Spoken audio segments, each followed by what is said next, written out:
तो बात है सिडनी, ऑस्ट्रेलिया की, जहां एक बहुत बड़ी त्रासदी हुई। लेकिन जानते हैं, उसी अंधेरे के बीच से हिम्मत की एक ऐसी कहानी सामने आई जो यकीन दिलाती है कि सबसे बुरे वक्त में भी इंसानियत कहीं नहीं जाती। चलिए इसी कहानी की तह तक चलते हैं।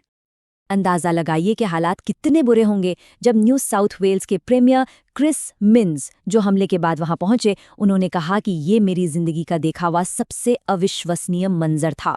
उनके ये शब्द ही उस दिन की भयावहता को बताने के लिए काफ़ी हैं। और यहीं पर एक बहुत बड़ा सवाल खड़ा होता है ना, कि जब सब अपनी जान बचाने के लिए भाग रहे होते हैं तो वो क्या चीज़ है जो किसी इंसान को उस भागती हुई भीड़ के खिलाफ सीधे खतरे की ओर दौड़ा देती है। आखिर ये हिम्मत आती कहाँ से है? यही सवाल इस पूरी कहानी के दिल में है। इस कहानी को ठीक से समझने के लिए जरा उस दिन के माहौल में चलते हैं। ये कोई आम दिन नहीं था, एक त्योहार का दिन था। लोग जश्न के लिए जमा हुए थे, एक खुशी का मौका जो कुछ ही पलों में मातम में बदलने वाला था। तो हुआ ये कि सिडनी के मशहूर बॉन्डी बीच पर हनुका का जश्न चल रहा था और तभी ये हमला हुआ। इस गोलीबारी में कम से कम 15 लोगों की जान चली गई। सोचिए, एक पल में जश्न का शोर कैसे एक भयानक खामोशी में तब्दील हो गया होगा। लेकिन उसी डर और भगदड़ के बीच कुछ ऐसा हुआ जो वायरल हो गया। बहादुरी का एक ऐसा पल कैमरे में कैद हुआ जिसने सबको सन्न कर दिया। एक आम इंसान का एक ऐसा फैसला जिसने शायद अनगिनत जानें बचा ली। वीडियो में आप देख सकते हैं, हर तरफ लोग भाग रहे हैं, अफरा तफरी का माहौल है और उसी के बीच एक हमलावर हाथ में लंबी राइफल लिए खड़ा है। वो पल कितना डरावना रहा होगा।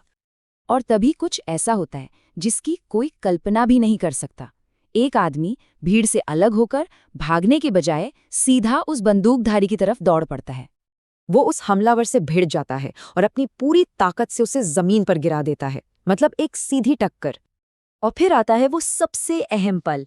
वो सिर्फ हमलावर को गिराता नहीं, बल्कि उसके हाथ से वो खतरनाक राइफल भी छीन लेता है और उस बढ़ते खतरे को वहीं रोक देता है।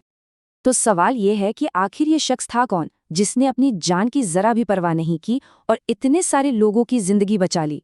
चलिए इस हीरो के बारे में जानते हैं। बाद में प्रधानमंत्री ने खुद बताया कि इस हीरो का नाम अहमद अल अहमद है। वो कोई सैनिक या पुलिस वाले नहीं है, बल्कि 43 साल के एक आम इंसान है जो एक फल की दुकान चलाते हैं। वो सीरियाई मूल के हैं, पर अब एक ऑस्ट्रेलियाई नागरिक हैं।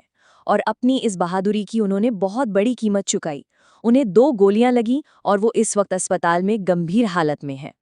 उनके एक रिश्तेदार मुस्तफ़ा असद ने बताया कि अहमद ने ऐसा क्यों किया। उन्होंने कहा, वो लोगों को मरते हुए देख नहीं सकता था। उसने जो किया वो बस इंसानियत के नाते किया। ये लाइन उनके किरदार के बारे में सब कुछ बता देती है। जैसे ही अहमद की ये कहानी दुनिया के सामने आई, ऑस्ट्रेलिया से लेकर पूरी दुनिया में उनकी इस गजब की हिम्मत की तारीफों का सैलाब आ गया। ऑस्ट्रेलिया के प्रधानमंत्री एंथनी अल्बनीज ने भी उनके इस जज्बे को सलाम किया। उन्होंने कहा कि अहमद ने अपनी जान को बहुत बड़े खतरे में डालकर उस अपराधी से बंदूक छीनी। न्यू साउथ वेल्स के प्रीमियर क्रिस मिन्स ने तो उन्हें एक सच्चा हीरो बताया। उन्होंने साफ साफ कहा कि मुझे कोई शक नहीं है कि अहमद की बहादुरी की वजह से आज रात कई लोग अपनी जिंदगी जी रहे हैं। और ये तारीफ सिर्फ ऑस्ट्रेलिया तक नहीं रुकी। न्यूयॉर्क शहर के कॉम्प्ट्रोलर ब्रैड लैंडर ने इस घटना के एक बहुत गहरे मतलब की तरफ इशारा किया। उन्होंने कहा कि एक मुस्लिम का हनुका मना रहे अपने पड़ोसियों के लिए जान दांव पर लगाना, ये अपने आप में नफरत के खिलाफ एक बहुत ताकतवर जवाब है। और सच भी यही है। अहमद का ये कदम सिर्फ बहादुरी का एक काम नहीं है, ये नफरत के ऊपर इंसानियत की जीत का और उम्मीद का एक बहुत बड़ा प्रतीक बन गया है। फर्क एकदम साफ है ना? एक तरफ हमलावरों का मकसद था नफरत, बंटवारा और हिंसा फैलाना, और दूसरी तरफ अहमद का जवाब था इंसानियत, हिम्मत और एकता। जैसा कि प्रधानमंत्री ने भी कहा, यह घटना हमें याद दिलाती है कि राष्ट्रीय एकता में कितनी ताकत होती है। न्यूयॉर्क के नए मेयर जोरान ममदानी के शब्द हमें एक बड़ी जिम्मेदारी का एहसास कराते हैं। वो कहते हैं कि हमें इस घटना से सीखना होगा और नफरत का सामना उसी तेजी और एक्शन के साथ करना होगा जिसकी वो मांग करती है। और इसी के साथ हम वापस अपने पहले सवाल पर आते हैं।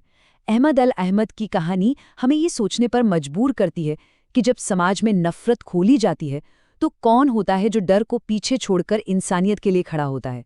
ये एक ऐसा सवाल है जिसका जवाब हम सबको कहीं न कहीं अपने अंदर खोजना है।